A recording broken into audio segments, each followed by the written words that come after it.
प्रेम से बोले सच्चिदानंद भगवान की, वृंदावन बिहारी लाल की, हनुमान जी महाराज की, श्री सद्गुरुदेव भगवान की जय।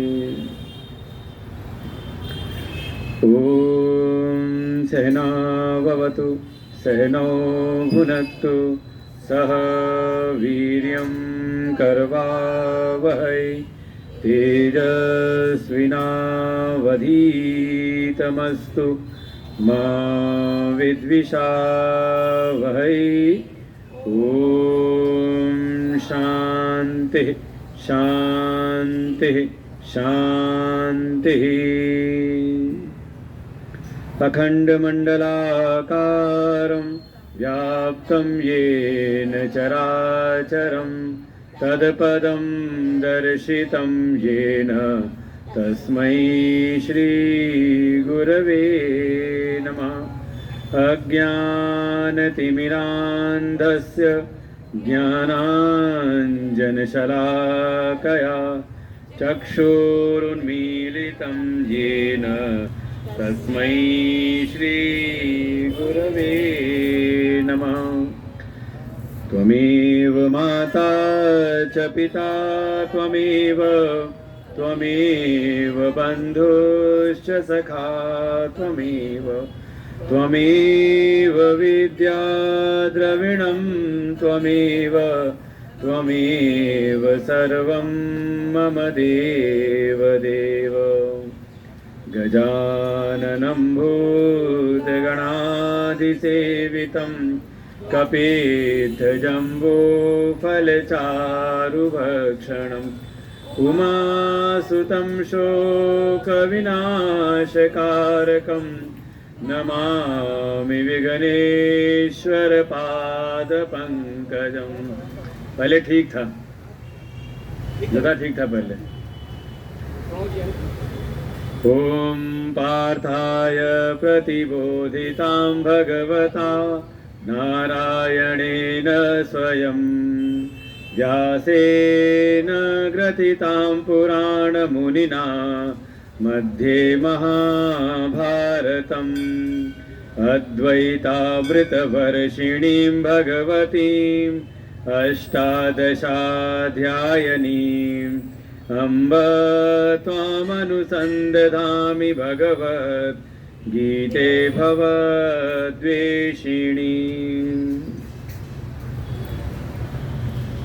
9वें श्लोक से पाठ करते हैं। श्री भगवानुवाच यज्ञार्थात् कर्मणोऽन्यत्र लोकोऽयं कर्म बन्धन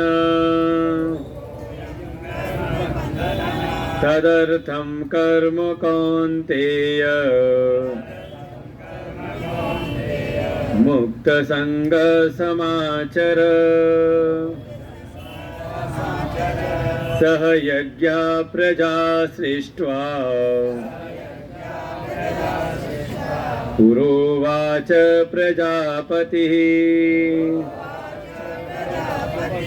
अनेन प्रशविष्वध्वम् एष वोस्पिष्टकामधुक् देवान् भावयतानेन ते देवा भावयन्तु वः परस्परं भावयन्तः श्रेयः परमवाप्स्यथ।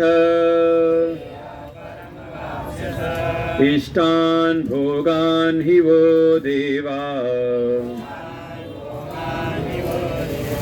दास्यन्ते यज्ञभाविताः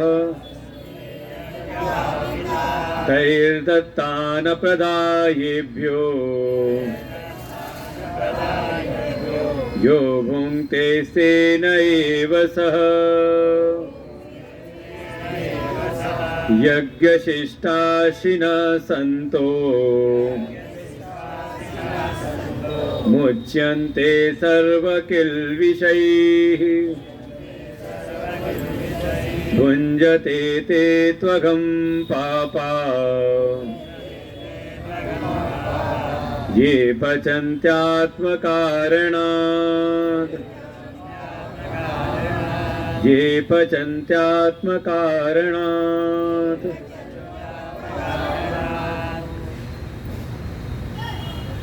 श्रीमद् भगवद गीता के स्थिति अध्याय के अंतर्गत जैसा कि अर्जुन ने अपनी जिज्ञासा को भगवान के सन्मुख व्यक्त किया, भगवान सर्वप्रथम कर्म की अनिवार्यता पर जोर देते हैं। कर्म ज्यायो हि अकर्मणः। आलस्य के जीवन से कर्म में लगा हुआ जो जीवन है वो ज्यादा श्रेष्ठ है।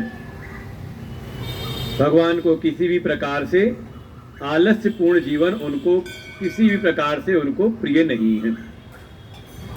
फिर जो भी हम कर्म कर रहे हैं उसमें कर्म की स्थिति कैसी हो, तो कहा थोड़ा संयम पूर्वक हो, थोड़ा हम अपने आहार को शुद्ध करें, जो हम भीतर लेकर के जा रहे हैं उसको शुद्ध करते हुए अनासक्ति पूर्वक अपने निज संकल्पों का त्याग करते हुए अपने व्यष्टि संकल्पों का श्रेष्ठ समष्टि संकल्पों में विलय करते हुए हम अपनी कर्मेंद्रियों से कर्म करें। ऐसा जो करता है वो विशेषता को प्राप्त होता है। और स्पष्ट भगवान ने कहा कि अपने नियत कर्म जो हैं उनको अवश्य ही करता रहे।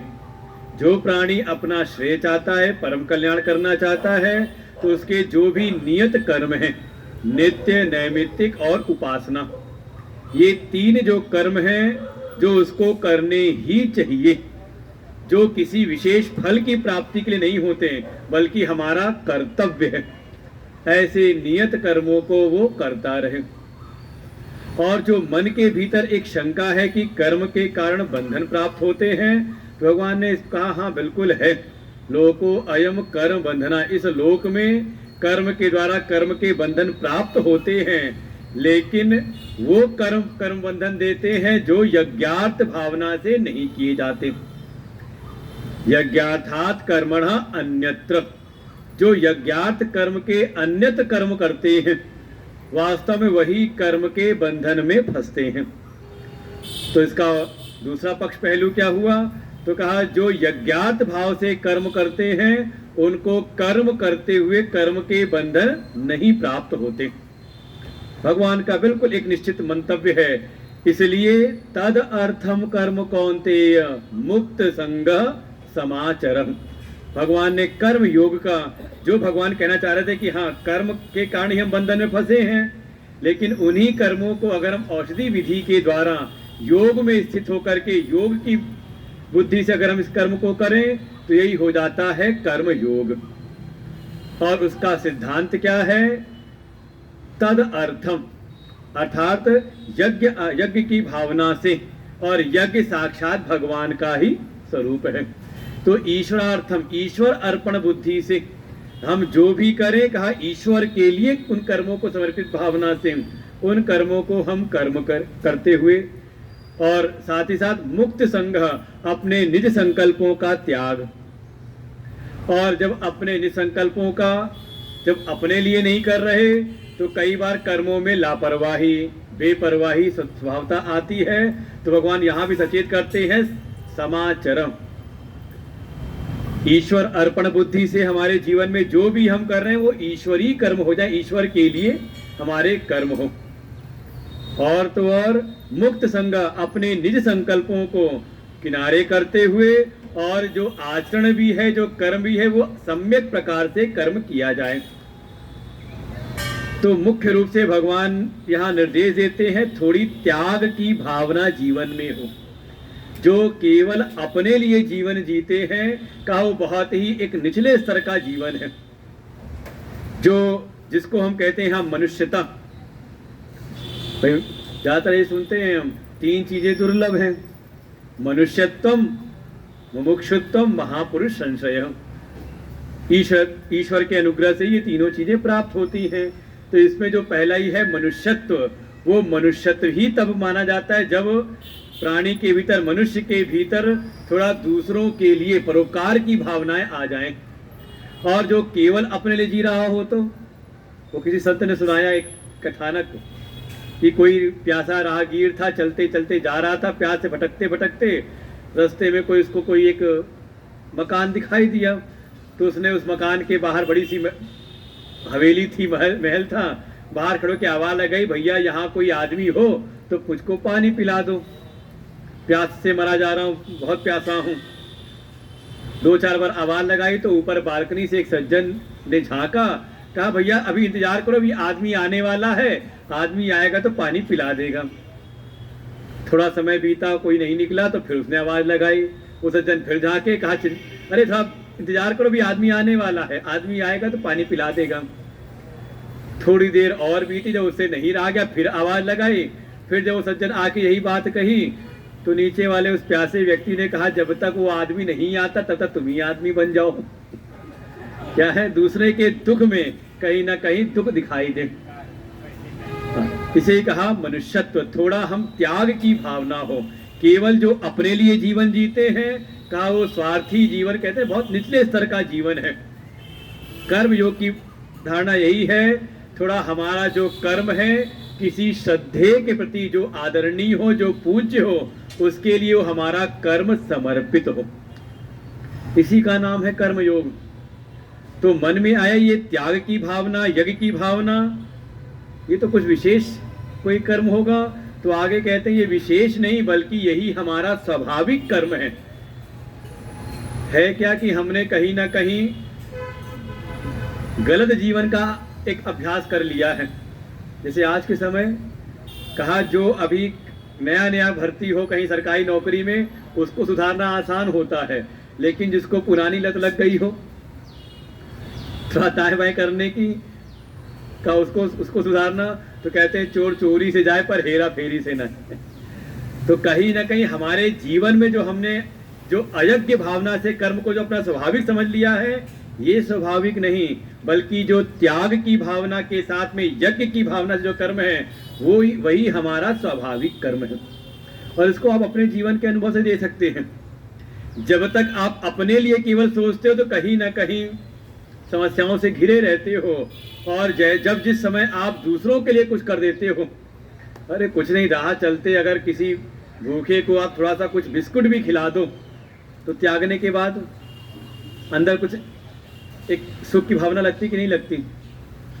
अरे कुछ नहीं, माताओं को जीवन में देखा जाए तो अगर घर में कोई ना हो तो शायद रसोई भी ना बने, जैसे भी कुछ ना कुछ करके अपना जीवन चल जाए। लेकिन वहीं अगर 4 परिवार के लोग सदस्य आ जाएं, इकट्ठे हो जाएं, तो कुछ रिश्तेदार आ जाएं, तो मन में होता और क्या बना के खिलाया जाए। देने में कहीं ना कहीं, हम त्यागने में कहीं ना कहीं ज़्यादा सुख की अनुभूति करते हैं। और ये बिल्कुल हमारी शारीरिक जो अपनी संरचना, इसको भी देखें, इसमें भी कुछ ऐसा ही है। केवल भोग से सुख की प्राप्ति नहीं होती। अगर ये शरीर त्याग ना करे, विसर्जन की क्रिया शरीर में ना हो, तो बढ़िया बढ़िया सामने अगर पकवान भी रखे हो तो उसका भी ज्यादा रस मिलता नहीं। अगर पेट में कब्ज हो जाए तो क्या है, शरीर देखो बिल्कुल जो हम ग्रहण कर रहे हैं उसका त्याग निरंतर होता रहे। और धीरे धीरे यही समस्या कई बार हो गई कि त्याग कम होने लगा तो अरे कुछ नहीं तो पसीना ही निकलना कम हो गया। कहते हैं जो डॉक्टर वो भी कहते हैं कम से कम 2-2.5 घंटा ऐसा कुछ हमारे जीवन में कर्म होना चाहिए दैनिक चर्या में कि जिससे थोड़ा हमारा पसीना बहे। लेकिन पसीना नहीं बहता तो दुनिया भर की बीमारियां घर कर रही हैं अपने। तो जीवन में भोग का भी सुख तब मिलता है जब सही प्रकार से जीवन में त्याग होता रहे। और ये सारी सृष्टि में त्याग की भावना दिखाई देती है। त्याग का स्वर समाहित है। क्यों समाहित है? क्योंकि भगवान खुद कह रहे हैं कि ये जब सृष्टि की जो संरचना जिन्होंने की थी, जिन्होंने प्रजाओं को उत्पन्न किया था, हमें उत्पन्न किया, ऐसे हम सब प्रजाओं को उत्पन्न करने वाले जो प्रजापति हैं उन्होंने प्रजाओं को उत्पन्न किया था यज्ञ की भावना के साथ में। सह यज्ञ प्रजा सृष्ट्वा पुरोवाच प्रजापति। बिल्कुल सृष्टि के प्रारंभ से ही जो प्रजापति हैं, प्रजाओं को उत्पन्न करने वाले, आप कह लो पर ब्रह्मा पुराणों की भाषा में, तो ये प्रजापति जब प्रजाओं को जब रच रहे थे तो उन्होंने प्रजाओं के बीच अंतर्गत ही, उनके भीतर ही यज्ञ की का स्वर उनके भीतर समाहित करके उनकी रचना की थी। और जब प्रजाओं को जब भेजने लगे तो उनको उपदेश किया था, उवाच, उनको कहा था कि इस यज्ञ के स्वर के साथ में, इस यज्ञ की भावना के साथ ही तुम इस लोक में जब जा रहे हो तो इस लोक में यज्ञ की भावना से ही तुम प्रसव को प्राप्त हो, तुम वृद्धि को प्राप्त हो। ये यज्ञ की भावना ही वास्तव में कामधेनु गौ है। हम पुराणों में सुनते हैं, कथाओं में, कि ये कामधेनु गाय है जो प्रकट हुई थी समुद्र मंथन से। लिया था वशिष्ठ आदि ऋषि लेके चले गए थे उसको। उसका गुण है कि जिसके पास वो गाय है, जो गाय की सेवा करता है, वो गाय अपने सेवक के मन की समस्त कामनाओं को पूर्ण कर सकती है। और बड़ी सारी कथाएं हैं कामधेनु गाय के लेकर के।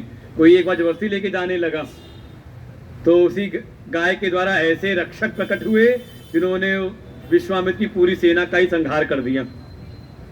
तो बड़ी सारी कथाएं हैं कामधेनु गौ की। तो वास्तव में भगवान कह रहे हैं ये कामधेनु गौ हम सबको प्राप्त है। बिल्कुल ब्रह्मा जी ने दे करके भेजा था ये कामधेनु गौ। गौ क्या है वो? तो कहा यज्ञ की भावना, ये त्याग की भावना से किए गए जो कर्म हैं का यही कामधेनु गौ है। और अभी तो ये गीता जी पढ़ रहे हैं, सुबह का जो प्रसंग चल रहा है उपनिषद का, वहां भी यही वर्णन आया कि प्रजापति ने प्रजाओं की रचना की, जैसी उनके अंदर कामना आई, और प्रजाओं को उत्पन्न किया और कुछ नियम बनाए, और उनके बनाई इस सृष्टि में जो भी उनके बनाए हुए नियम का, उनके बनाए हुए स्थापित किए गए व्रतों का जो पालन करता है, उनके वंश की वृद्धि भी होती है और साथ ही उनको जो भी उनके जीवन में आवश्यक जो धन ऐश्वर्य है उसकी भी प्रचुर मात्रा में उनको प्राप्ति होती है। और वही बात गीता जी में, बिल्कुल उपनिषद का ही सार सर्वस्व है गीता जी।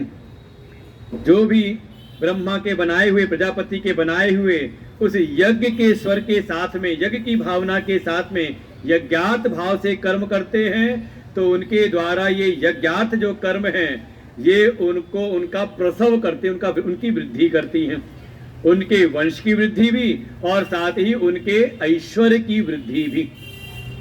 और ये बिल्कुल दिखाई देता है, ये भगवान की बनाई गई प्रकृति में एक निश्चित स्वर चल रहा है, दो और पाओ। हमारे गुरुदेव कहते हैं गिव एंड टेक की पॉलिसी है। इस संसार में आप, इस प्रकृति में आप जो देते हो वही आपको पलट करके प्राप्त होता है, और कई कई गुना प्राप्त होता है, कोई कमी नहीं रहती।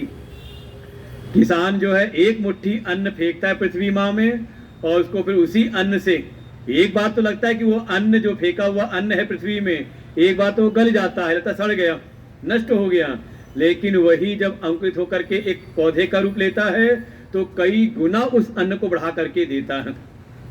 ये बिल्कुल निश्चित एक सिद्धांत है इस संसार का। यहाँ आप जो देते हो वही आपको प्राप्त होता है।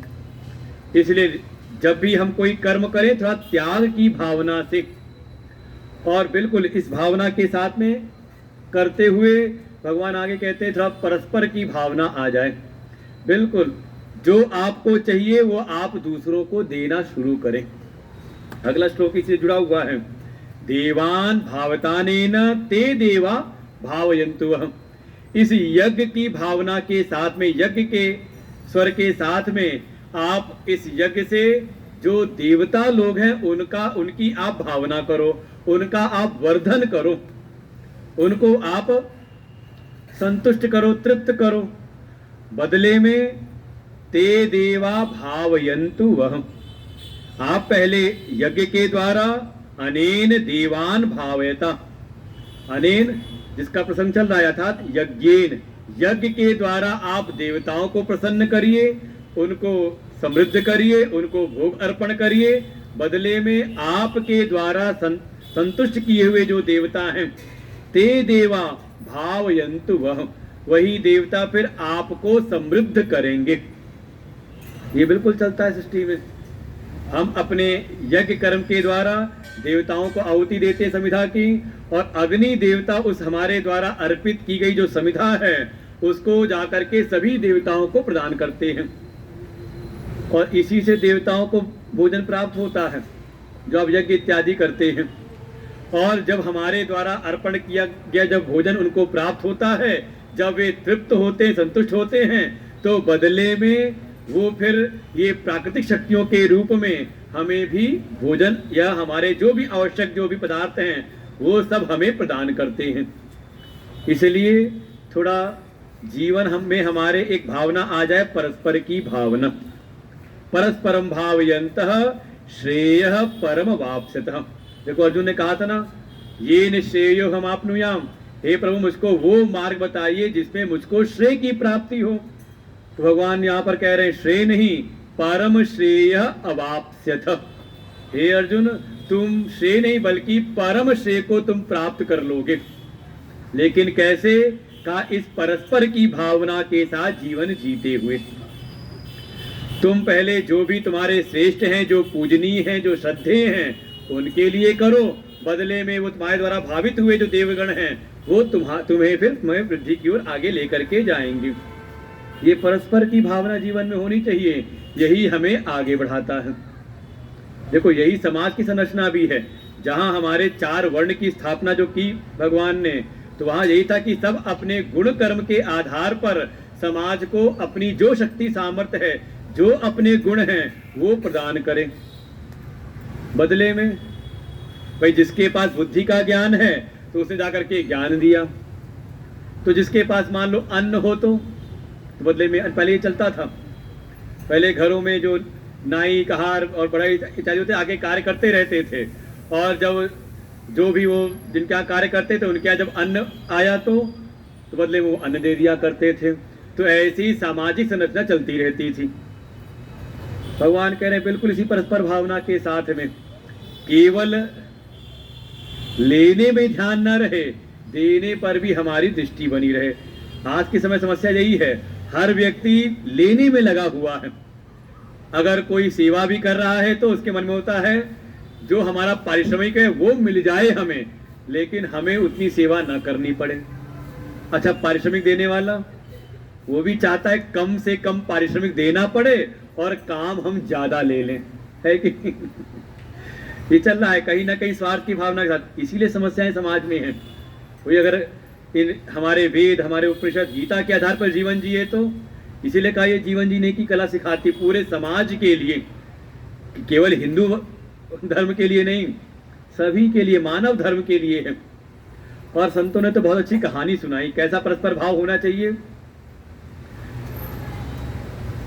संतों ने कहा बिल्कुल इस संसार को देखें तो यहाँ पर आप, और गीता जी का बिल्कुल यही भगवान समझाना चाह रहे हैं, यहाँ आप लेने में परतंत्र हो। कुछ भी आपको लेना हो, प्राप्त करना हो, बीच पाने जो ना तो पीछे मंदिर चढ़ा करके आइए।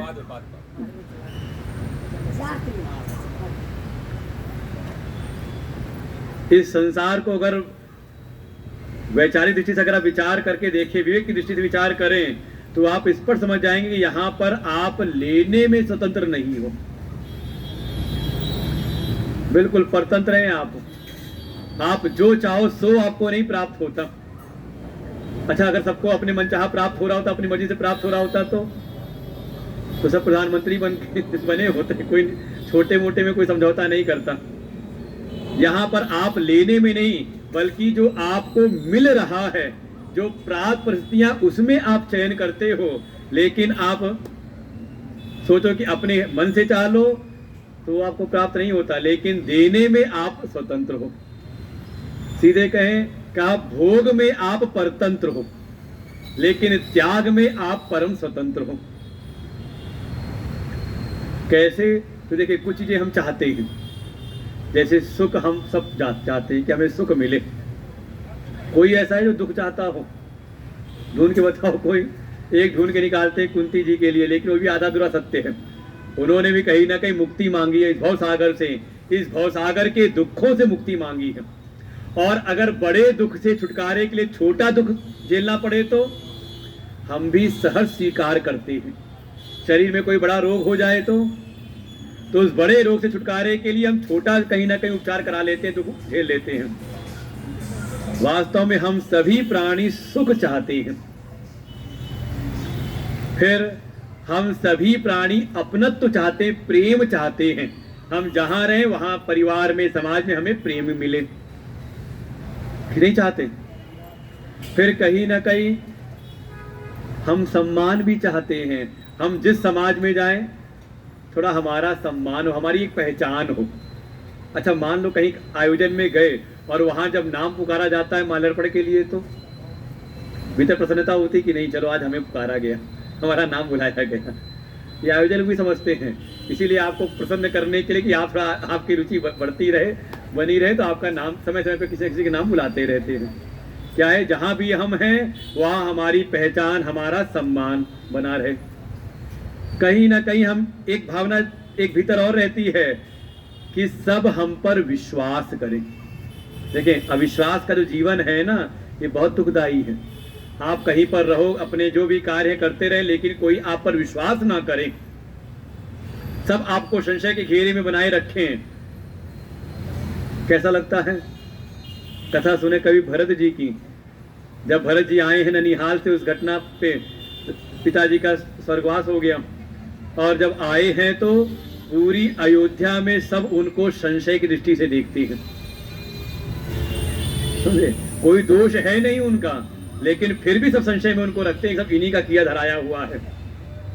तो बात है कि बाद में बात पलट जाती है, बात अलग है, लेकिन उस समय तो सभी चाहते हैं कि हम पर सबके सब विश्वास करें, सभी हमारा सहयोग करें। ये तो आप चाहते ही कम से कम हो। तो देखिए, आप सुख चाहते हो, आप सम्मान चाहते हो, यश चाहते हो, प्रेम चाहते हो, दूसरों का सहयोग चाहते हो, सबका विश्वास चाहते हो, तो लेकिन ये सब की सब चीजें ऐसी है ना, आप खुद ले नहीं सकते। चाहते तो हैं हम ये सब के सब, और इसी के फिर आप शाखाएं प्रशाखाएं और विचार कर लीजिए, जितनी भी आप चाहते तो हैं ये सब, लेकिन आप खुद नहीं ले सकते। अच्छा, किसी से कह दो हमें सुख दे, तो देगा वो? चाहते हैं हम। सवेरे से जब सो के उठते तो हाथ में एक कटोरा होता है, और सबसे चाहते ये बेटा हमें सुख दे दे, पति सुख दे दे, पत्नी सुख दे दे, पिताजी, भाई बंधु सब हमें सुख दें। लेकिन सब अपने कारण क्या है ना, जैसे हम चाह रहे हैं ये सब, ऐसी दूसरे भी वही ये सब हमसे चाह रहे हैं, है कि नहीं? तो इसको प्राप्त करने में हम स्वतंत्र तो नहीं है। अच्छा, मान लो सुख चाहिए हो, सुख कब होगा? भाई प्यास लगी हो, कोई ला करके पानी पिला दे तो सुख है, और खुद उठा के पानी पीना पड़े तो? प्रेम भी आप जबरदस्ती किसी का ले नहीं सकते, जब कोई देगा तब आपको प्रेम मिलेगा, अपनत्व तो मिलेगा। अच्छा, सम्मान, हमें लगता है हम खुद आए यहाँ पर बैठे, और अच्छा मान लो हम यहाँ पर सत्संग में आए और बिल्कुल माइक पे बिल्कुल ठीक ठाक मिले लगता है कि हाँ, पहले से एक भाव बना रहता है, आज बढ़िया सुनाना है, और बैठते पता चले कि माइक ठीक नहीं हो रहा है, उठ करके जाके हमें दूसरे समझ में नहीं आता है क्या गलती है, उतना बुद्धि विचार नहीं कर रहे। जहां कमी है, देखो यही समस्या है, जहां पर कमी हो सकती संभावना, हम पहले वहां ध्यान नहीं देते, बाकी जहां नहीं हो सकती वहां ध्यान ज्यादा जाता है, मूल पर ध्यान कम जाता है। यही जीवन में भी है, जो दुखों का मूल कारण है अज्ञान, उसको हम दूर करने पे ध्यान कम देते हैं, बाहर के जो तात्कालिक जो समस्याएं आ रही उनको सजाने संवारने में ज्यादा ध्यान देते हैं। परिणाम स्वरूप फिर हमें फिर तात्कालिक ही सुख मिलता है, नित्य सुख और नित्य समस्याओं का समाधान हमें नहीं प्राप्त होता। यहां बैठे और खुद ही अपना तिलक करे, खुद ही अपनी माला पहने, तो काहे का सम्मान? सम्मान तब है जब आप हमें सम्मान दो, सम्मान तब है जब हम आपको सम्मान दें, प्रेम दें, सुख दें, तब है ना। तो देखो, हम सब चाहते हैं, लेकिन लेने में हम स्वतंत्र हैं, लेने में हम परतंत्र हैं, लेकिन देने में, अगर हम चाहे किसी को सुखी करना, सुख देना, किसी को सहयोग करना, कर सकते कि नहीं कर सकते? दूसरों को, सबको प्रेम बांटना, स्वतंत्र है कि नहीं? सबका विश्वास कर लेना, हम स्वतंत्र हैं कि नहीं? तो बस यही समझ लें, लेने में तो हम परतंत्र हैं, और ऐसी स्वतंत्रता दुनिया में सबको है, सब चाह रहे हैं, और सबके सब लेने में परतंत्र हैं, लेकिन देने में स्वतंत्र हैं। तो हम दुनिया को दे बांटे ये सब चीजें, बदले में दुनिया वाले हमको देते रहे। इसी का नाम है परस्परम भावयन्तः, परस्पर भाव। न समझ में आए तो संतों ने कहानी सुनाई कि एक समय भगवान विष्णु ने निमंत्रण बांटा भंडारे का, और वो निमंत्रण बांटा, देवताओं को भी भेजा, निमंत्रित किया, साथ ही दैत्यों को भी किया। देवता तो प्रसन्न हुए, चलो हमारे स्वामी हैं भगवान नारायण हैं, उन्होंने भंडारा दिया है तो चलते हैं भगवान के यहाँ भंडारे में। लेकिन दैत्यों को बड़ा उनको अचंबा हुआ, ये नारायण ने हमको निमंत्रण भेजा है, आज तक तो कभी ऐसा हुआ नहीं, लेकिन चलो निमंत्रण आया है तो हम भी चलते हैं। तो देवता भी आए, साथ में दैत्य भी आए उस निमंत्रण में। और वहां जो भोजन की व्यवस्था थी, दो अलग अलग पंगत बैठाई गई थी। एक तरफ पंगत थी दैत्यों की और एक तरफ देवताओं की पंगत। और बैठाया भी ऐसे ही गया जैसे डाइनिंग टेबल हो, आमने सामने लोग बैठते हैं, या पट्टी बिछाई गई तो आमने सामने, एक तरफ दो पंक्ति बैठ गई आमने सामने दैत्यों की और दूसरी तरफ बैठ गई देवताओं की। और भगवान का इशारा पा करके जो सेवक लोग थे उन्होंने बढ़िया पत्तल तल परोसे, जल परोसा, उसके बाद बढ़िया बढ़िया जो पकवान थे जिसकी सुगंध आते ही नाक में मन हो रहा था कि बस कब खाने को मिल जाए ये, ऐसे बढ़िया स्वादिष्ट पकवान उनको परोसे जाने लगे। लेकिन तभी भगवान नारायण के इशारे पर उनके कुछ सेवक, बढ़िया कुछ डंडियां थी, लकड़ी के टुकड़े थे इतने बड़े बड़े, और वो ले जाकर के वो सेवक जितने वहां आए थे निमंत्रण पर भोजन पाने के लिए, सबके हाथ में यहाँ बांधने लगे, कोहनी पे डंडी लगाई और यहाँ बांधा, यहाँ बांध दिया, दोनों हाथ ऐसे ही बांध दिए। और जब सबके हाथ बंध गए ऐसे डंडियों से तो फिर जयकारा हुआ, कहा भोजन प्रारंभ करो। ये दैत्य कुछ अचंभे में तो थे कि डंडी क्यों बांधी गई, और लेकिन जैसे ही जयकारा हुआ थाली से भोजन उठाएं तो ना तो अब ये हाथ मुड़ेगा नहीं, तो हाथ मुड़े तो हाथ ना तो मुंह तक आए और ना मुंह हाथ तक जाए जो निवाला उठाया था। इनको तो लगा दैत्यों को कि ये तो हमारे साथ छल ही किया था, हमें पहले ही संदेह था कि नारायण ने बुलाया तो जरूर कोई ना कोई छल किया होगा हमारे साथ, हमारा अपमान तिरस्कार करने के लिए यहाँ बुलाया था। और भरसक वहां पर गालियां देते हुए, जिंदाबाद मुर्दाबाद करते हुए सारे दैत्य तो वहां से पलायन करने लगे। इधर देवताओं की पंगत में देखा क्या बड़ी शांति है, क्या बात है, इनको भी तो बांधी गई थी हाथ में, ये डंडी बांधी गई सबके, इनके यहाँ क्या चल रहा है। वो जब भगवान नारायण जाकर के देखा तो वहां एक नया दृश्य दिखाई दिया कि जो देवता लोग थे उन्होंने भी प्रयास किया कि लेकर के हम भोजन करें, लेकिन अपने हाथ में तो अपने मुंह तो आया नहीं। उनके मन में आया चलो मैं नहीं खा सकता हूँ, उठा करके सामने वाले को खिला दूं। उसने उठाया, सामने वाले को खिला दिया। सामने वाले को बड़ा अच्छा लगा, देखो इसने हमारा ध्यान रखा, उसने अपनी थाली से उठाया, उसको खिला दिया। और ऐसे ही देखते देखते परस्पर भाव के साथ में एक दूसरे का ध्यान रखते हुए, एक दूसरे को खिलाते हुए, भोग अर्पण करते हुए ये देवताओं की जो पंगत थी इन्होंने भोजन प्राप्त कर लिया। तो अंतर क्या हुआ, एक मनोवृत्ति है वो केवल अपने लिए कि मुझको भोग प्राप्त हो, शेष अशेष रमनते, जो केवल अपने इंद्रियों के भोग के लिए, केवल अपने प्राणों के संचार के लिए जो जीवन जीते वही हो जाते हैं असुर। और ऐसी स्वार्थपरता जीवन में हो तो उनको फिर इस संसार में बहुत ज्यादा कह सकते हैं कि हाँ तात्कालिक कुछ लाभ मिल जाते हैं, लेकिन अनीति पूर्वक, ये नीतिकारों ने कहा और हमारे पुराणों में दिखाई देता है, अधर्म पूर्वक केवल स्वार्थ में पड़ करके कुछ समय के लिए तो व्यक्ति फलता फूलता दिखाई देता है, लेकिन अंततः उसका समूल नाश ही होता है। लेकिन परस्पर भाव के साथ जो दूसरों के लिए जीवन जीते हैं तो धीरे धीरे, भले समय थोड़ा लग जाए, लेकिन धीरे धीरे वही आगे प्रसिद्धि को प्राप्त होते हैं, वही वृद्धि को प्राप्त होते हैं। तो इसी का नाम है परस्पर भाव। तो इस यज्ञ की भावना के साथ में हम जीवन को जिए। भगवान का निश्चित एक यहाँ पर देखो सिद्धांत भी दिया, उसका एक वो भी बता दिया कि हाँ क्यों ऐसा है, उसका हेतु भी दिया। तो मन में आया कि मान लो हम तो करेंगे परस्पर भावना के साथ में, और ये तो होता भी दिखाई देता है कि हम तो कर रहे हैं, लेकिन कोई ना करे तो, बदले में ना करे तो उसका क्या होगा? तो भगवान आगे उसकी ओर संकेत करते हैं। 12वां श्लोक, इष्टान भोगान ही वो देवा दास्यन्ते यज्ञ भाविता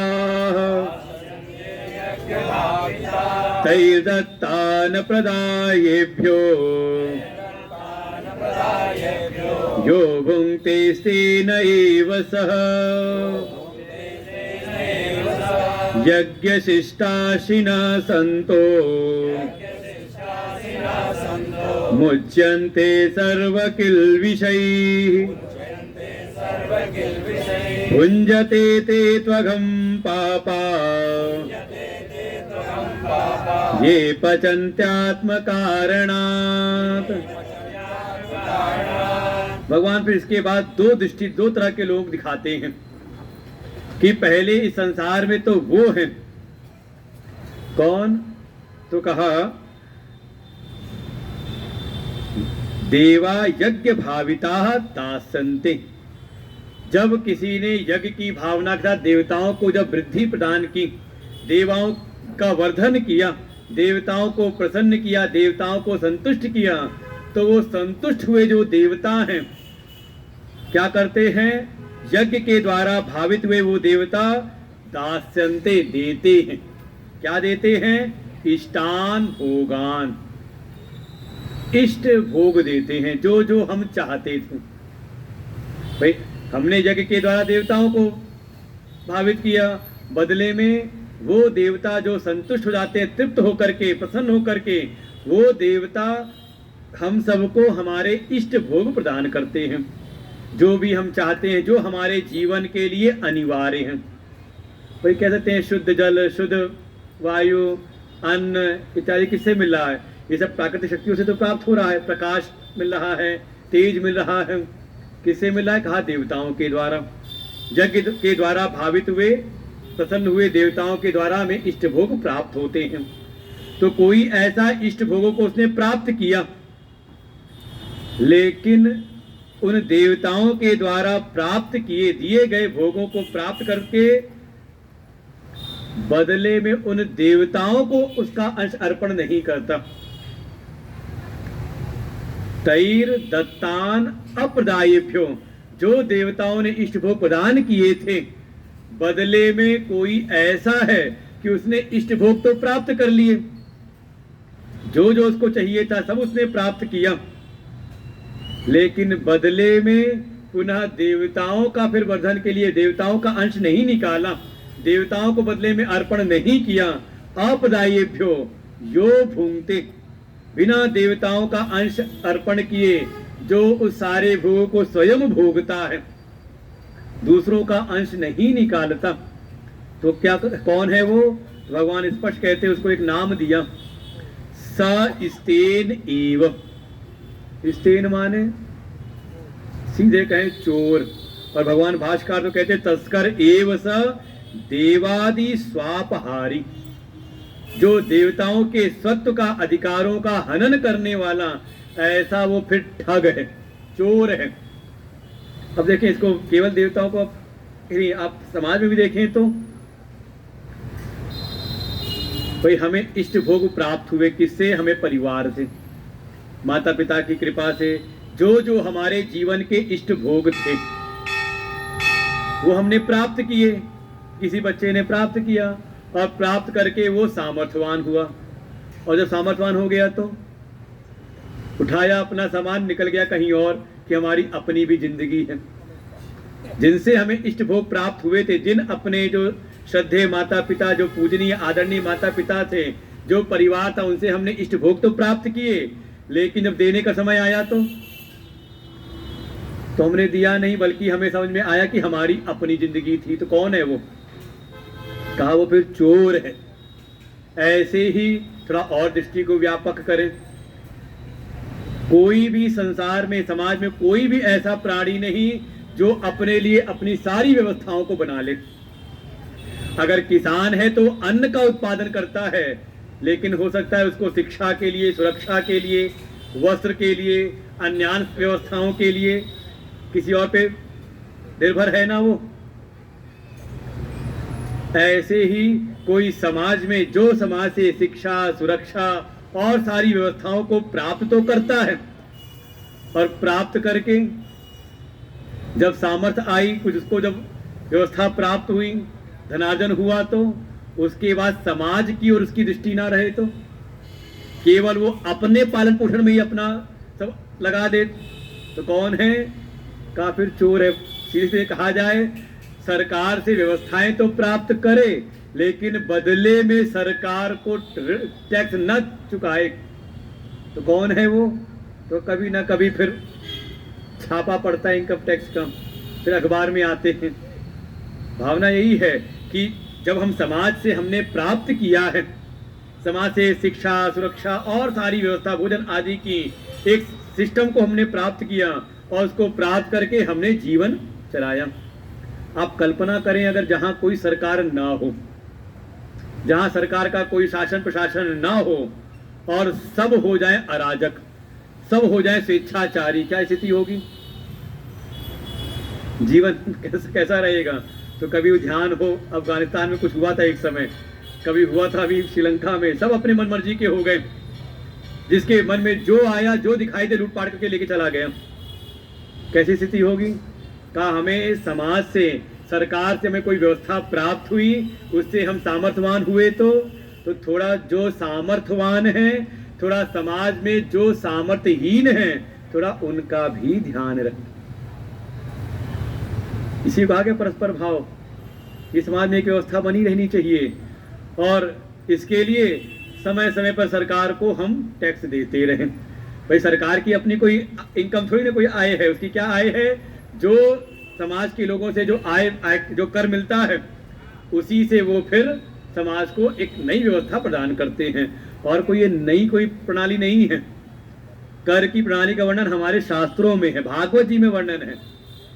जब लाला का जन्म हुआ तो नंदराय जी गोकुल की व्यवस्था अपने सामंतों को, कुछ अपने अन्य सहयोगियों को दे करके चले जाते हैं कर की सामग्री लेकर के कंस को कर चुकाने, क्योंकि राजा कंस है और ये सामंत है, तो कर चुकाने गए थे उस समय।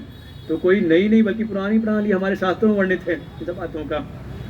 ऐसे ही इन प्राकृतिक शक्तियों से भी निरंतर हम शुद्ध वायु, शुद्ध जल इत्यादि हम प्राप्त तो कर रहे हैं, लेकिन बदले में अगर अपने इन प्राकृतिक शक्तियों का, प्रकृति का ध्यान न रखें तो केवल प्रकृति का दोहन करते रहे तो परिणाम क्या? उसके दुष्परिणाम हम स्वयं भोगते हैं।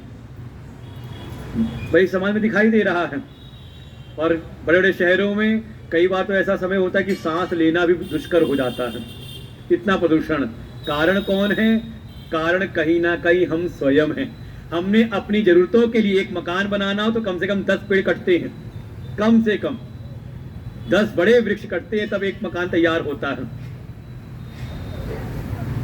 है कि नहीं? तो हमने जरूरत के लिए ले तो लिया, लेकिन बदले में अगर हमने वृक्षारोपण नहीं किया तो, प्रकृति को हमने अंश अपना नहीं दिया तो कौन है? कहा फिर चोर है। तो उसका फल हमें भोगना स्वयं पड़ता है। अगर जीवन में पाप है तो पाप का फल दुख संताप प्राप्त होता है। तो एक तो ये है जो इष्ट भोगों को ले तो लेते हैं, प्राप्त तो कर लेते हैं, दूसरों की सेवाएं, दूसरों से सुख तो प्राप्त करते हैं, लेकिन बदले में उनको नहीं देते तो कौन है? कहा वो फिर चोर है। भगवान सब देख रहे हैं कौन क्या कर रहा है, बिल्कुल दृष्टि सबके ऊपर है। और वहीं एक दूसरे प्रकार के लोग हैं, कौन? का यज्ञ शिष्टा अशिनः संत, उनको से नाम ही दे दिया संत। कौन है संत? कहा जो अपने जीवन में यज्ञों को करते हुए, यज्ञ की भावना से कर्म करते हुए, जिनके भी उनके ऊपर उपकार है, जिनसे भी उन्होंने इष्ट भोग प्राप्त किए हैं, बदले में उनके अंश का त्याग करते हुए, अर्थात यज्ञ की भावना के साथ कर्म करते हुए जो अपना जीवन चलाते हैं, कौन है? तो उनको नाम दे दिया, वही सब लोग संत हैं, वही सन्मार्ग पर चलने वाले हैं। और परिणाम स्वरूप उनके इस कर्म के द्वारा, यज्ञ से युक्त कर्मों के द्वारा मुच्यन्ते सर्व किल्बिषैः, कहा वो सारे कलमशों से, ये जो अंतःकरण की जितनी भी अशुद्धियां हैं, जितने भी दोष हैं, उन सारी अशुद्धि और दोषों से वो मुक्त हो जाते हैं। लेकिन यज्ञ करते हुए, इसीलिए कम से कम जो गृहस्थ आश्रम में हैं उनके लिए पंच यज्ञ का विधान बताया गया हमारे शास्त्रों में। 5 प्रकार के यज्ञ उसको जीवन में करते रहने चाहिए। और उन यज्ञों को आप देखेंगे तो वो कहीं ना कहीं आपके ऋण हैं आपके ऊपर, उन्हीं को चुकाना है। जिसमें 5 यज्ञ कौन कौन से? पहला ही है देव यज्ञ। समय समय पर कम पूर्णिमा इत्यादि पर हम यज्ञ करें। देवताओं से हम, उनकी प्राकृतिक शक्तियों से हम पदार्थ प्राप्त कर रहे हैं, सेवाएं उनकी ले रहे हैं, तो समय समय पे हम उनके लिए यज्ञ करें। तो कहा देव यज्ञ। दूसरा कहा पितृ यज्ञ। पितरों का हम पर ऋण है, पितरों की कृपा से आज जो भी कुछ है पितरों की कृपा से ही, तो उनके लिए भी अमावस्या इत्यादि पर हम कुछ श्राद्ध तर्पण करते रहें, या कनागत का समय हो, पितृपक्ष आ जाए तो हम पितरों के लिए श्राद्ध तर्पण इत्यादि करें। तो इसलिए कहा गया पितृ यज्ञ। तीसरा, ऋषियों का हम पर ऋण है। ऋषियों की अनुकंपा है कि ये दिव्य ज्ञान उन्होंने सुरक्षित रखा और एक परंपरा के द्वारा हमें ये ज्ञान प्राप्त हो रहा है। तो उन गुरुजनों के, ऋषियों के प्रति भी हमारा ऋण है। तो समय समय पर ऋषियों के ऋण से भी हम ऋण हो, ऋषि यज्ञ करें। और ये सत्संग स्वाध्याय समझ लें, ये ऋषि यज्ञ है। कम से कम हमारे जो भी श्रेष्ठ ऋषिगण थे जिन्होंने इस दिव्य ज्ञान को सुरक्षित रखा, उसका समय समय पर हम स्वाध्याय करते रहें, समाज में इस ज्ञान का प्रचार प्रसार होता रहे, ये भी एक यज्ञ है। तो 3 तो मुख्य यज्ञ हैं, देव यज्ञ, पितृयज्ञ और ऋषि यज्ञ। इसी का वो पहचान है, वो 3 सूत्र जो हम कंधे पर धारण करते हैं, जनेऊ, वो ये 3 ऋण याद दिलाने के लिए होते हैं। साथ ही 2 यज्ञ और करें।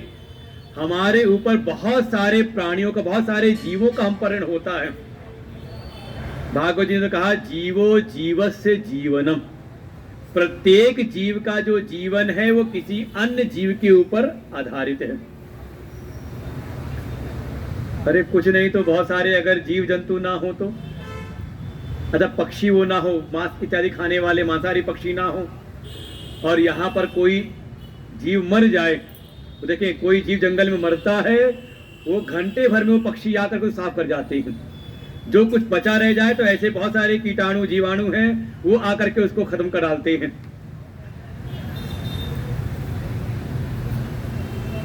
अरे खेतों में ही होता है, बहुत सारे कीड़े ऐसे, उनको कोई और जीव खा रहा है, उन जीव को कोई और जीव खा रहा है, तो कहीं ना कहीं से सब चल रहा है, एक के ऊपर एक जीवन चल रहा है सबके ऊपर।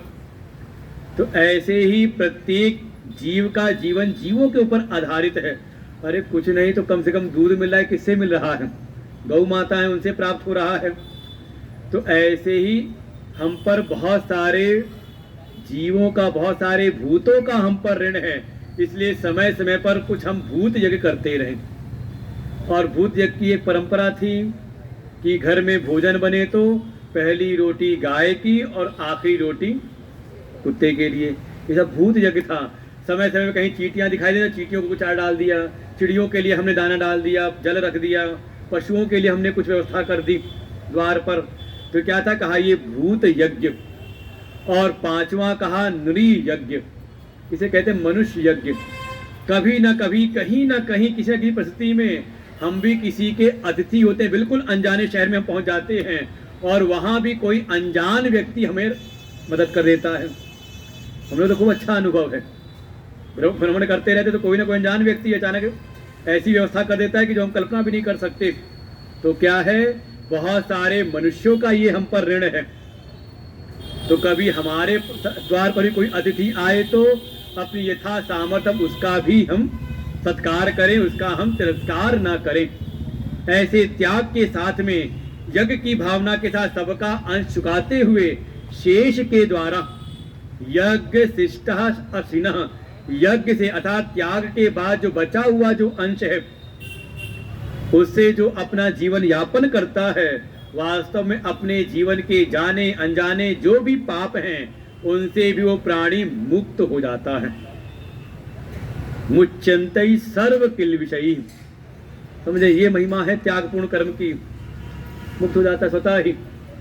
अच्छा, इसके पर ये जो पहले वाला जो था, पुनः दोबारा कहते हैं उसी के बारे में, वही कोई ऐसा है, ये पचंती आत्म कारणात, जिसके जीवन में किसी के ऋण का ध्यान नहीं रहता, किसी के उपकारों को ध्यान नहीं रखता और एक मिथ्या भ्रम पाल करके रखता है हम तो सेल्फ मेड हैं। ये सबसे बड़ा भ्रम है जीवन का, जो कहते हैं कि हमने अपना जीवन स्वयं बनाया है। हम पूछे जब दांत नहीं थे मुख में, तब जब चलने फिरने लायक नहीं थे, तब चलो किसी के माता पिता न रहे, लेकिन समाज की किसी ने तो मदद की होगी ना। समाज कोई तो अड़ोसी पड़ोसी आया होगा, कोई और समाज का व्यक्ति ने, ये तो कैसे इतने बड़े हो गए, किसी ने मदद की होगी ना। तो ये कहना कि हमने अपना जीवन स्वयं बनाया है, कहीं सबसे बड़ा मिथ्या भ्रम है। अरे कुछ नहीं तो देवताओं की कृपा तो मिल ही रही है ना, श्वास ले रहे हैं, जल पी रहे हैं, कुछ ना कुछ व्यवस्थाएं में प्राप्त हो रही है, अन्न कहीं ना कहीं खाया होगा, तो अन्न किसी ने तो उपजाया ना, किसी कहीं से तो हमें दूध मिला ना। तो ये कहना बिल्कुल सबसे बड़ा भ्रम है ये, कि हम सेल्फ मेड हमारा जीवन है। और किसी के भीतर ऐसी धारणा है कि हमें किसी की आवश्यकता नहीं, किसी के हम पर उपकार नहीं, और वो केवल अपने लिए कमाता है, अपने लिए पकाता है, अपना ही खाता है, तो वास्तव में वो पाप खाता है। ये पचंती आत्म कारणा, जो केवल अपने लिए ही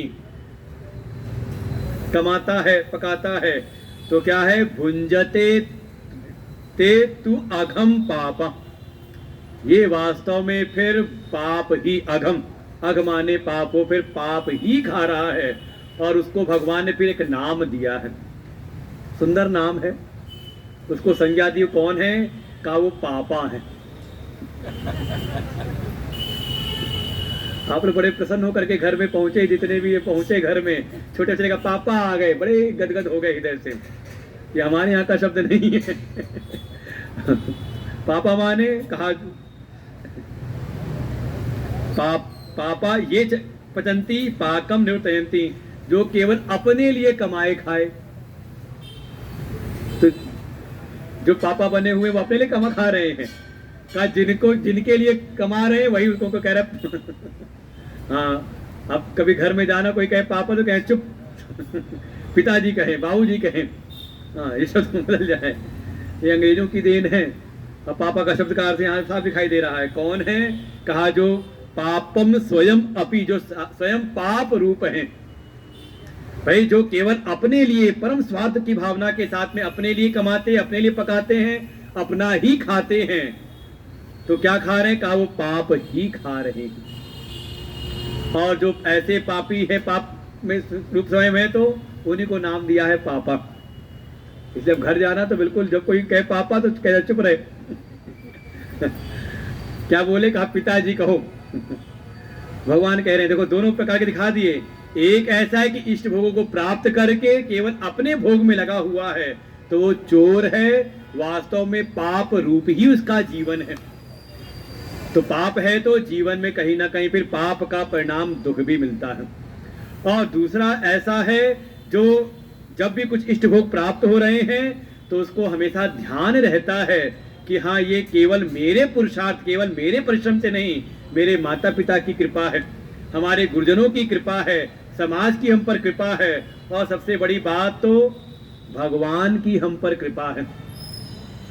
इसे कहा गया, अगर भीतर कोई इच्छा है तो केवल इच्छा ही ना करें बल्कि पुरुषार्थी बने, पुरुषार्थ करें, परिश्रम करें, परिश्रम के द्वारा योग्यता प्राप्त करते हुए उन उपलब्धियों को प्राप्त करें।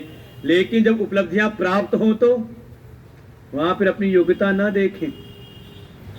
भगवान संकेत कर रहे हैं, वहां पर बहुतों की हम पर कृपा, उस कृपा को ध्यान में रखें और उनकी सेवाओं को भी, उनके ऋणों को ध्यान करते हुए, उनको उनके अंश अर्पण करते हुए शेष जो बचा हुआ उससे अपना जीवन यापन करें।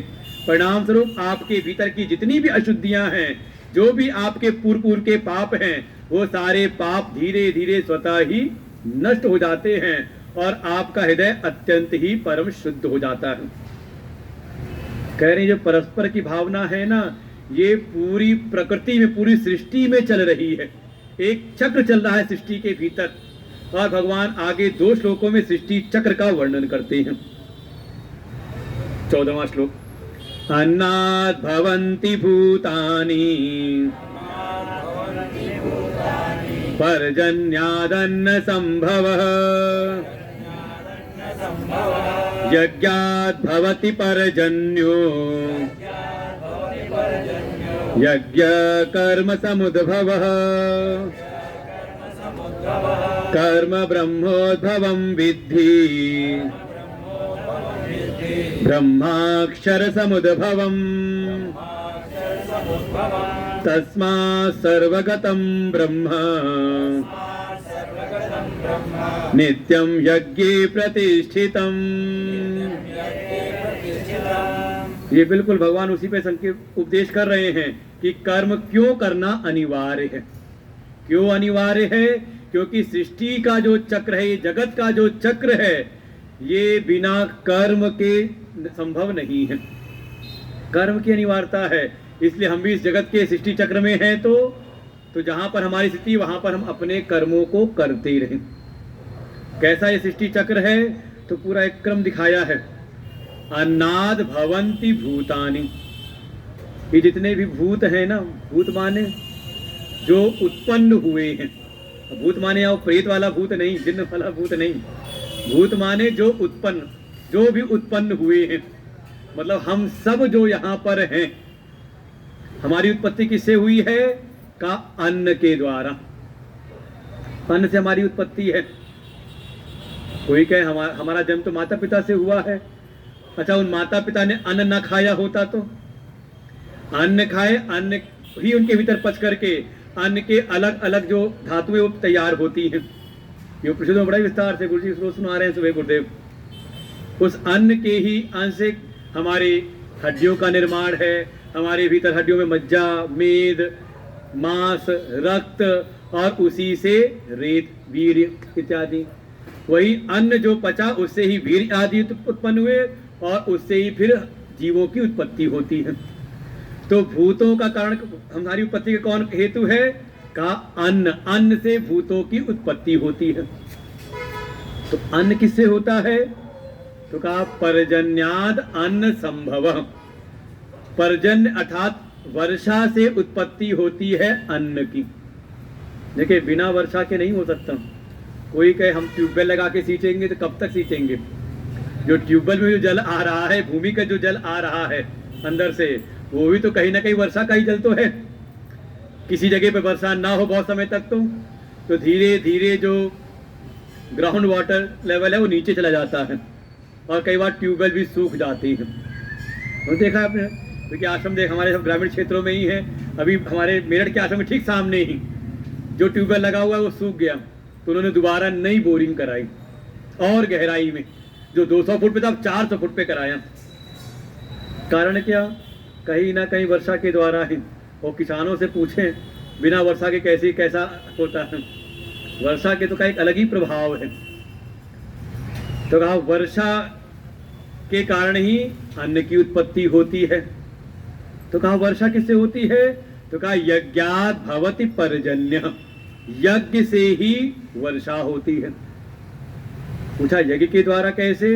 तो इसका स्मृतियों में वर्णन किया कि यज्ञ में ही जब कोई यजमान आहुति देता है तो यजमान के द्वारा दी गई आहुति देवताओं को प्राप्त होती है।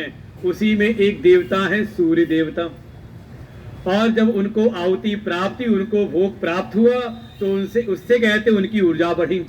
और जब सूर्य को ऊर्जा प्राप्त हुई उससे वो तपे, उनके तपिश के द्वारा ही जो नदियों का जल के जो भी स्रोत हैं, सरोवर इत्यादि हैं, उसका जल भाप बना, वाष्पीकरण हुआ, उससे मेघ बने और फिर एक प्रक्रिया के द्वारा वर्षा होती है। तो बिल्कुल वैज्ञानिक स्थिति है। वही तो हम लोग को हाई स्कूल में पढ़ाया गया था वैज्ञानिक, उसमें पढ़ाते थे वाटर साइकिल। तो सूर्य के द्वारा, तो सूर्य को ऊर्जा कहाँ से मिली? कहा यज्ञ के द्वारा। तो यज्ञात् भवति पर्जन्य, यज्ञ से वर्षा होती है। तो यज्ञ किससे उत्पन्न हुए हैं? तो अगला कहा यज्ञ कर्म समुद्भव। यज्ञ तब उत्पन्न होते हैं जब कोई कर्म करे, त्याग की भावना के साथ में कर्म करे तो उससे यज्ञ होते हैं। अच्छा, कर्म ना हो तो यज्ञ की संभावना है? भाई यज्ञ में क्या कर रहे हैं हम? केवल चुपचाप बैठे रहे सबके सब यज्ञ होगा?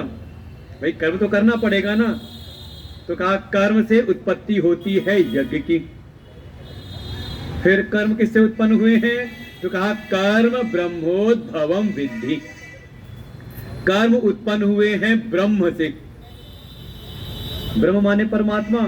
तो कहा बस यहीं पर समझना पड़ता है संतों के द्वारा, अगर गुरुजनों द्वारा न ज्ञान प्राप्त करें तो कुछ का कुछ अर्थ का अनर्थ ले सकते हैं। कहा यहाँ ब्रह्म कहा है वेद को। जो कर्म है वो कर्म उत्पन्न हुए हैं वेद से, और वेद जो साक्षात भगवान की श्वास प्रश्वास हैं। इसीलिए आगे कह दिया ब्रह्माक्षर समुद्भवम। तो ये जो वेद है ये किससे उत्पन्न हुए हैं? तो कहा वो अक्षर परमात्मा से। अच्छा मान लो पहले ले आते परमेश्वर से उत्पन्न हुए हैं तो आपका परमात्मा क्या, परमेश्वर कैसा हो जाता? कहा वो जन्मने वाला हो जाता, और फिर उनका भी कोई और अक्षर संगति कैसे लगाते उसकी। इसीलिए जो कर्म है, कर्म उत्पन्न हुए हैं वेद से, और वेद प्रकट हुए हैं उन अक्षर परमात्मा से। उनकी श्वास प्रश्वास रूप ये वेद प्रकट हुए हैं।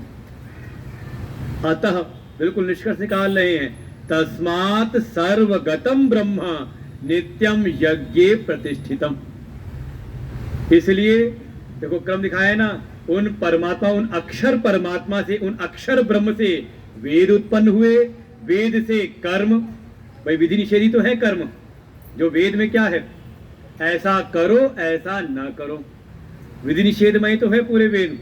तो उन वेद से, अक्षर परमात्मा से वेद उत्पन्न हुए, वेद से कर्म प्रकट हुए, कर्म से यज्ञ की उत्पत्ति हुई, यज्ञ से वर्षा, वर्षा से अन्न, अन्न से भूतों की उत्पत्ति, हम सब उत्पन्न हुए। इसलिए जहां कहीं भी यज्ञ की भावना के साथ कर्म हो रहे हैं, जहां कहीं भी त्याग की भावना के साथ कर्म होते हैं, नित्यम यज्ञे प्रतिष्ठितम, वहां पर नित्य रूप से किसकी प्रतिष्ठा है? कहा वहां पे परमात्मा की प्रतिष्ठा। वैसे परमात्मा है तो सब जगह, लेकिन अनुभूति वहां पर होती है, उनका एक अनुभव। अच्छा देखो परमात्मा सब जगह है, लेकिन उन्हीं परमात्मा की पूजा सड़क पे बैठ के करो तो, लेकिन वही आप आ जाओ मंदिर में।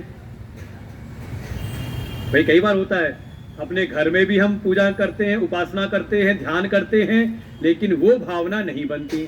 और वही हम चले जाएं किसी सिद्ध पीठ पर, कहीं तीर्थ में चले जाएं, किसी भगवान के मंदिर में, शायद वहां भीड़ भाड़ में भी हमारी वो भावना बन जाती है। कारण क्या है? का वो एक प्रकार से उपलब्धि स्थान हो गया, क्योंकि वहां सभी उस भावना के साथ में, सभी वहां त्याग की भावना से, भगवत भक्ति के भाव से वहां आ रहे हैं, तो वहां के परमाणु वैसे हो चुके हैं।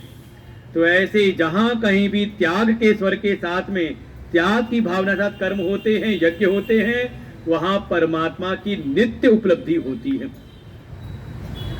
इसलिए इस सृष्टि के चक्र को चलाए रखने के लिए भी यज्ञ की भावना से कर्म होते रहे, क्योंकि यज्ञ के द्वारा इस सृष्टि का पूरा एक चक्र चलता रहता है। इसलिए हम मनुष्यों को भी निरंतर अपने नियत कर्मों को करते रहना चाहिए। जहां भी हमारे जो कर्तव्य हैं उनको करते रहना चाहिए। अपने कर्तव्य कर्मों को, नियत कर्मों को मुक्त संग और सम्यक आचरण के द्वारा हमें करते रहना चाहिए। कोई ना करे तो क्या होता है फिर? भगवान के अगला वही बात कहते हैं, एवं प्रवर्तितं चक्रम नानुवर्तयति हयः अघायुरिन्द्रिया रामो मोघम पाथ सजीवती। पर ये उपदेश भी किसको है? कहा मनुष्यों को ही है भी। ये गीता का उपदेश पशुओं के लिए नहीं है, क्योंकि वो कहीं ना कहीं प्रकृति से एक प्रकार से बंधे हुए हैं। और देखें प्रकृति में सब अपने अपने इस अपने जो भी उनका जो क्रम है उसका वर्तन वो करते रहते स्वभावता ही। समस्या कहां पर आती है? समस्या आती है मनुष्य के स्तर पर, क्योंकि मनुष्य को कर्म का स्वातंत्र प्राप्त है। कर्म स्वातंत्र प्राप्त है, इसीलिए उसके लिए ही विधि निषेध लागू होते हैं शास्त्रों के। क्योंकि यही कभी हो सकता है अपने कर्म करे और कभी आलस पड़ करके ना करे। तो ये सृष्टि का ये जो सारा जो चक्र है, जो जगत जो चक्र है, सृष्टि चक्र है, ये कहीं ना कहीं आकर के मनुष्यों के स्तर पर ही अवरुद्ध होता है। भगवान उसी की ओर संकेत कर रहे हैं कि ये जो सृष्टि का चक्र है जो निरंतर चलता आ रहा है, इस प्रवर्तन मतलब अर्थात चलते हुए एवं इस प्रकार से प्रवर्तितम चक्रम, जो ये सृष्टि का चक्र चलता चला आ रहा है, ना अनुवर्तती है, यह कोई ऐसा है जो इसका अनुवर्तन नहीं करता है। भाई पूरा एक क्रम दिखाया ना सृष्टि का, कैसे चलता चला आ रहा है। उस सृष्टि चक्र में अगर कोई अपने कर्तव्य, अपने नियत कर्तव्य कर्मों का पालन न करे, इस सृष्टि चक्र का पालन न करे, अनुवर्तन न करे उसको, तो क्या है वो, कौन है? भगवान कहते हैं अघायु। वास्तव में उसकी जो भी आयु है वो पाप से संयुक्त है, वो पाप आयु है। पाप करते हुए ही जो केवल स्वार्थी जीवन में लगा हुआ है, सृष्टि चक्र का जिसको ध्यान नहीं, किसी और के प्रति उसकी कोई भावना नहीं, केवल अपने स्वार्थ के लिए उसका जीवन बीत रहा है। कैसे का? अघायु, पाप करते करते ही। कारण क्या है, क्यों ऐसा हो रहा है? क्योंकि वो इंद्रियाराम है। आगे आएगा, कहेंगे आत्माराम। कोई आत्माराम हो, आत्मावरमण करने वाला हो, तब तो कोई बात नहीं, लेकिन वो है कहाँ, क्या का? इंद्रियाराम, जो इंद्रियों के भोगों में ही आराम ढूंढता है, इंद्रियों भोग में लगा हुआ है। ऐसा अघायु इंद्रियाराम जो है, भगवान कहते हैं मोघम पार्थ स जीवति। हे पार्थ, स मोघम जीवति, वो वास्तव में व्यर्थ ही जीवन जी रहा है। आप कई बार कहते हो ना, धरती पर बोझ है। भाई कोई ऐसा परिवार में है जो अपना जो भी कर्तव्य है, सबके प्रति उसके जो दायित्व है उनकी पूर्ति कर रहा है, लेकिन वहीं कोई ऐसा उसी परिवार में सदस्य हो जो केवल अपने लिए लगा हुआ हो, आराम से पड़ा रहे, सोए रहे, तो किसी प्रति जो कर्तव्य है, दायित्व है, ना ध्यान रहे, तो कहते हैं वो बोझ है पृथ्वी पर, आलस्यपूर्ण जीवन पड़ा रहे, कहते हैं बोझ है। भगवान भी कह रहे हैं फिर उसका जीवन कहाँ व्यर्थ है। तो हम अपने जीवन को व्यर्थ न गवाएं, केवल इंद्रियाराम न बन के इंद्रियों भोगों में रमण न करें, बल्कि जहां भी हमारे जो कर्तव्य कर्म हैं, उन कर्तव्य कर्मों को अच्छी प्रकार से करते रहें। अपने निज संकल्पों को, अपने व्यष्टि संकल्पों को, जो श्रद्धेय हैं, जो समष्टि संकल्प हैं, उनमें हम विलय करें। उससे हमारा जीवन सविशिष्यते। देखो दो स्थिति दिखा दी।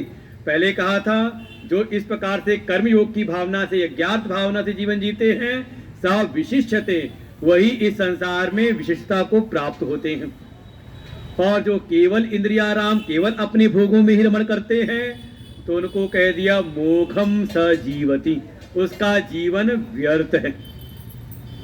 तो मन के भीतर आया, ये जो सृष्टि चक्र का वर्तन चल रहा है, तो इसमें क्या सभी को कर्म करना अनिवार्य है? और अगर कर्म करना अनिवार्य है तो कहीं ना कहीं हम तो फिर उसी कर्म चक्र में पड़ गए ना। क्या कोई ऐसा है जो इस कर्म चक्र से अलग हो सकता है या इसे मुक्त है? तो भगवान आगे वर्णन करते हैं उन ज्ञानियों की कि हाँ, कोई कौन है ऐसा? कहा कोई जो ज्ञानी है, जो आत्माराम है, जो आत्मावरमण करने वाला है, जिसको आत्मज्ञान अर्थात इस कर्म योग की साधना करते हुए जिसका अंतःकरण शुद्ध हुआ, वो क्रम याद रखेंगे। कहा था मुच्चन्ते सर्व किल्बिषहि, ऐसे यज्ञ की भावना से कर्म करते हुए जिसका अंतःकरण शुद्ध हुआ, अपने समस्त पाप वासनाओं को उसने क्षय किया और शुद्ध अंतःकरण के द्वारा संसार में जा करके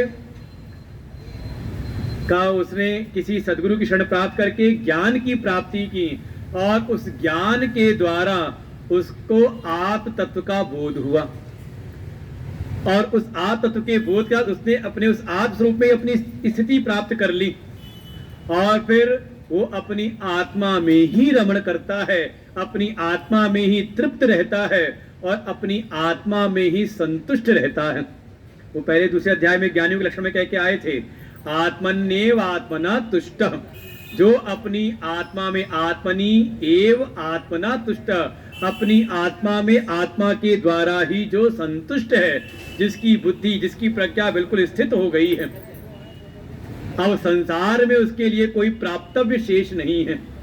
अब संसार में कुछ भी पाना जिसके लिए कोई ऐसा कोई चीज नहीं जो उसको पाने योग्य हो, ऐसा जो आत्मज्ञानी है वो इस सृष्टि चक्र का जो ये कर्म चक्र है का इससे वो मुक्त हो जाता है। तो 2 श्लोकों में उसके लक्षण बताए हैं, तो हम लोग कल सुनते हैं, आज पाठ कर लेते हैं। यस्त्वात्मरतिरेव स्यात्, यस्त्वात्मरतिरेव स्यात्, आत्मतृप्तश्च मानवः, आत्मन्येव च सन्तुष्टः, तस्य कार्यं न विद्यते, नैव तस्य कृतेनार्थो, नाकृते नेह कश्चन, न चास्य सर्वभूतेषु कश्चिदर्थव्यपाश्रयः। देखो पहले स्थिति दिखाई थी कौन है, कहा इंद्रियाराम है, जो इंद्रियों के भोगों में ही आराम ढूंढता है, विषय लोलुप है, विषय भोग में ही जो रमण कर रहा है, का उसके लिए तो ये जो सृष्टि का जो कर्म चक्र है उसके लिए वर्तन करना अनिवार्य है। लेकिन कोई इसी कर्म योग की साधना के द्वारा अंतःकरण शुद्धि करते हुए किसी सद्गुरु कृपा से ज्ञान की प्राप्ति कर ले, आत्म तत्व का ज्ञान प्राप्त कर ले और उसी में रमण करे, उसी में तृप्त रहे, उसी में संतुष्ट रहे, तो उसके लिए तस्य कार्यम न विद्यते, उसके लिए फिर कोई कर्तव्य कर्म शेष नहीं रहते। वो करता है तो उसके लिए भी आगे बताएंगे लोक संग्रह के लिए, लोगों को रास्ता दिखाने के लिए अपने कर्मों को करता है। इसलिए जब तक ये स्थिति न प्राप्त हो जाए, जब तक आत्मरमण, आत्म तृप्ति, आत्म संतुष्टि न प्राप्त हो जाए, तब तक भगवान के द्वारा बताए गए विधान के अनुरूप जो प्राणी है वो अपने कर्म योग की साधना में लगा रहे, त्याग की भावना के साथ में, ईश्वरार्थ भावना के साथ में अपने कर्मों को करता रहे। इसी के द्वारा धीरे धीरे अंतःकरण शुद्धि द्वारा वो भी परम श्रेय को प्राप्त हो जाएगा। ओम पूर्णमदः पूर्णमिदं पूर्णात् पूर्णमुदच्यते पूर्णस्य पूर्णमादाय पूर्णमेवावशिष्यते। ओम शांति शांति शांति। हरि ओम। श्री गुरुभ्यो नमः। हरि ओम।